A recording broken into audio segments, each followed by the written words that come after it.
UGC का काला कानून वापस लो, आरक्षण में संशोधन करो, SC ST में संशोधन तो हम ये नहीं कह रहे कि आरक्षण हटाओ, हम ये कह रहे हैं कि उसमें संशोधन करो। हमारी मांग यही है, यूजीसी रोल पे और आरक्षण आर्थिक आधार पर होना चाहिए, न कि जातिवाद में बंटना चाहिए। कब तक रहेंगी आप यहाँ पर? जब तक मोदी जी के कानों तक आवाज नहीं। 70% का बच्चा पीछे रह जाता है, उसे सीट नहीं मिलती, लेकिन 9% वाला डॉक्टर बन जाता है। क्या हमारा भारत? झुग्गी झोपड़ियों में जाइए, सर्वे कीजिए किसको आरक्षण मिल रहा है। हम तो करके आए हैं, तो स्टडी करके आए हैं सारी, हम बता देंगे कितने गरीब हैं, कितने SC ST वाले बैठे हैं, उनको आरक्षण का पता ही नहीं आरक्षण होता है। आरक्षण के विरोध में यहाँ कुछ महिलाएं भी आई हुई हैं, उनसे बातचीत करने की कोशिश करेंगे। कहाँ से आए हैं आप लोग? राजस्थान, जयपुर से। दूर से आई हैं आप लोग? हाँ, जयपुर से आए। क्या मांगे हैं आप? ये आरक्षण यूजीसी हटाने का। दलित हैं, जो पिछड़े हैं, वो भी तो भाई हैं हिंदुओं के। नहीं तो सब भी तो हिंदू ही हैं। सबके लिए हम वो नहीं कह रहे कि सबको बराबर रखो। दिक्कत क्या है? दिक्कत यही, सबको बराबर रखो। अभी बराबर नहीं है। नहीं, अभी बराबर नहीं है। नहीं। कहाँ है बराबर? बराबर कहाँ है? कहाँ है? क्या क्या हो रहा है भेदभाव आप?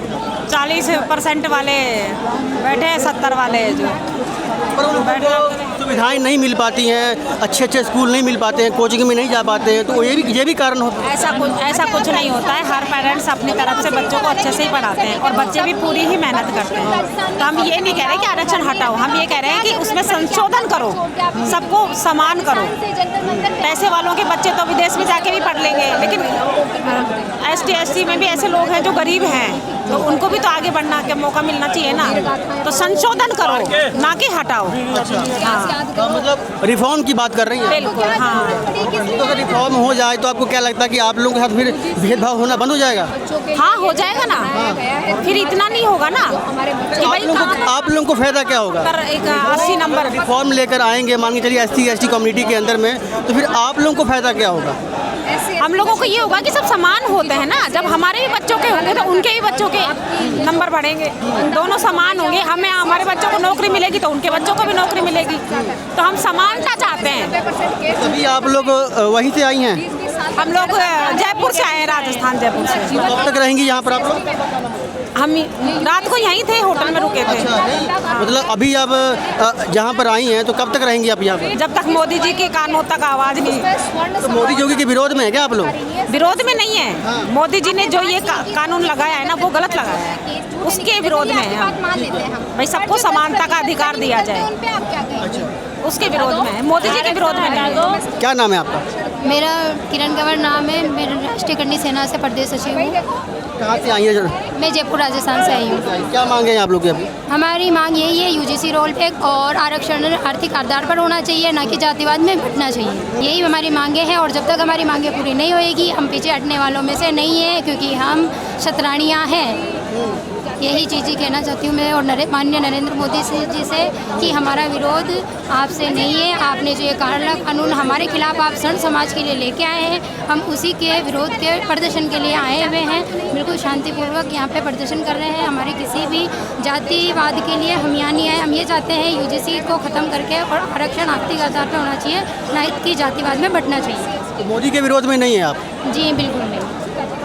घटना तो उनके विरोध में ही है। नहीं, मोदी जी के धरना विरोध में है, लेकिन कानून लेके आए हैं तो उन्हीं के लिए खिलाफ ही हम कर रहे हैं ना, और मजबूर भी उन्होंने ही किया है। मोदी जी को लाने वाले भी हम ही हैं। स्वर्ण समाजों ने ही तो लेके आए हैं उनको यहाँ पे, और आज वो हमारे ही वो एक वर्ग के ही प्रधानमंत्री होके रह गए हैं क्या वो प्रधानमंत्री है तो हम भी इस देश के ही हैं। आज हम हमारे देश में होके हमें हमारे अधिकारों के लिए लड़ना पड़ रहा है। ये परिस्थिति लाने वाले नरेंद्र मोदी जी तो हैं। तो आरक्षण अगर मतलब पूर्ण रूप से खत्म करने की मांग पर हैं आप, या फिर उसमें रिफॉर्म होना चाहिए? देखिए, पूर्ण रूप से नहीं, हम ये चाहते हैं आरक्षण आर्थिक आधार पर होना चाहिए। जैसे जो गरीब है उन्हें भी होना चाहिए। क्या स्वर्ण समाज में गरीब नहीं होते हैं क्या?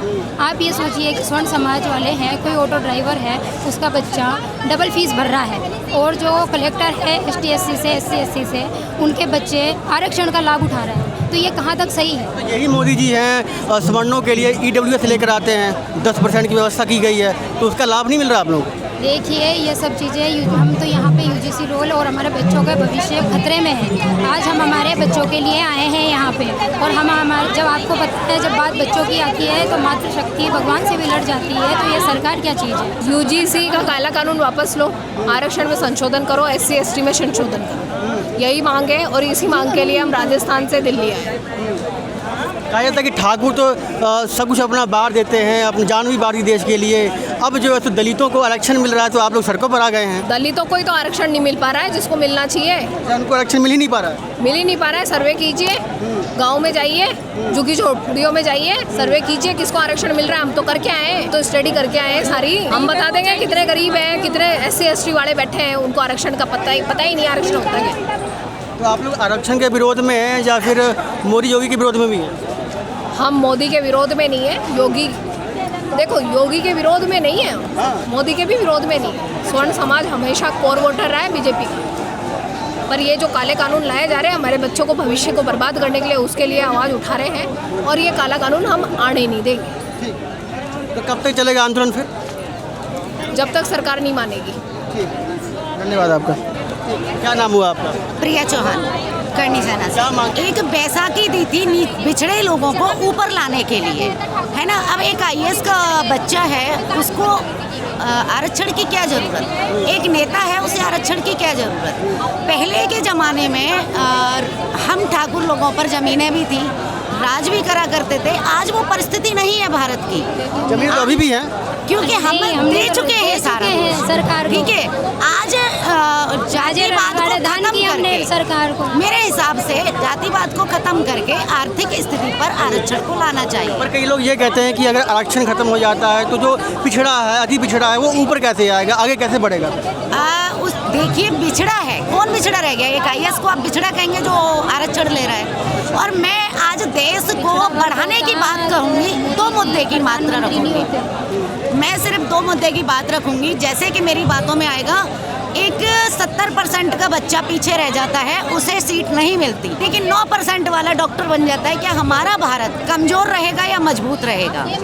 दूसरी बात, एक IAS अगर कितने % वाला 40% वाला बनेगा और 90% वाला जो पीछे रह जाएगा, जो घर में बैठेगा, हमारा भारत की तरक्की कैसे होगी? आज भारत की तरक्की अगर आप चाहते हैं मोदी जी, तो आपको आर्थिक स्थिति पर आरक्षण को लाना होगा। दूसरी बात, आप घोड़ों को पैर से बांधकर रेस में दौड़ाने की बात कर रहे हैं, तो ये कब तक चलेगा?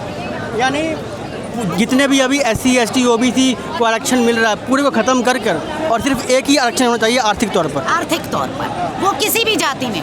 पर फिर ये बात आएगी कि झूठ मूठ के फर्जी दस्तावेज डालकर जो है तो EWS के सर्टिफिकेट बनाए जाएंगे, आपको मालूम है? फिर वो भी चलता है। पर जांच होने का विषय है कि अगर जिस तरीके से वो बनाएंगे कि मतलब फर्जी बनाएंगे, तो उस पर जांच होनी चाहिए। एक क्वेश्चन और भी बहुत उठता है कि मान के चलिए एक सरकारी स्कूल में बच्चा पढ़ रहा है और एक वहीं पर प्राइवेट में पढ़ रहा है, तो समानता कैसे होगी? वो कॉम्पिटिटिव एग्जाम में कैसे बैठेगा? समानता के साथ कैसे होगा मुकाबला? देखिए, सम्मान्यता की जिस तरीके से आप बात कर रहे हैं ना, मोदी जी के साथ चाय पीना कौन नहीं चाहता आज के समय, है ना। आज जो बात रह गई है गरीबी और अमीरी की, आप मायावती के साथ में कौन नहीं बंदा बैठता है? तो ये सब कहने की बातें हैं। हमारे बच्चे ने तो कभी जाटव समाज का इस्तेमाल भी नहीं किया होगा, है ना। सभी एक साथ कॉलेज में बच्चे हैं। ये सिर्फ एक राजनीतिक मुद्दे हैं और कुछ नहीं है। सौर्य समाज क्या आपके भारत का नहीं है? उसे क्यों भाई दबाया जा रहा है कि हमारे बच्चों को जीने का अधिकार नहीं है, कॉलेज जाने का अधिकार नहीं है? आज 800 रैंक लाने के बाद भी हमारे बच्चे घर में बैठे हैं। 9% लाने के बाद भी वो डॉक्टर बन जा रहा है, IAS बन जा रहा है। तो हमारे बच्चे कब तक ऐसे दबते रहेंगे? तो हमारे बच्चे कैसे ऊपर आएंगे? आर्थिक की अगर बात करते हैं मोदी जी, तो यहाँ भी तो करनी चाहिए। नीट के पेपर की बात हुई, उन बच्चों ने सुसाइड कर लिया, क्या हमारे बच्चे नहीं हैं? आप बताइए। उससे पहले तो सरकार को एक व्यवस्था बनानी पड़ेगी कि दलित का बच्चा हो, वो भी ना सेम कैटेगरी में, सेम व्यवस्था में शिक्षा ग्रहण करे, उसका जो ना रहना सहना खाना पीना सेम बराबर का हो। तो ये करना पड़ेगा पहले। बिल्कुल करना पड़ेगा और इस पर विचार करना चाहिए। और मैं पिछड़े लोगों से भी कहना चाहूँगी, जैसे कि क्या वाकई में उन तक भी, उनके बीच में भी कंपटीशन है, बात समझने की है। जैसे कि OBC और ST में भी फ़र्क है ना। ये बहुत लंबा विषय हो जाएगा समझाने के लिए। उनमें भी फ़र्क है। क्या OBC वाले को अधिकार नहीं है, ST वाला सीट क्यों ले जाता है? आप बताइए। दूसरी बात, ST वालों में भी कंपटीशन है। जो 3 लाख रुपए की कोचिंग ले रहा है बच्चा, एक गांव से बच्चा आगे बैठा हुआ है, सीट कौन ले जाएगा? बात मुद्दे की होनी चाहिए। आप बुखला रहे हैं, भड़का रहे हैं बच्चों को, बहका रहे हैं। ST ST वालों को ला के खड़ा कर रहे हैं। क्या उनको अधिकार मिल पा रहा है? बिल्कुल नहीं मिल पा रहा है। बात यहाँ मुद्दे की होनी चाहिए। धन्यवाद आपका।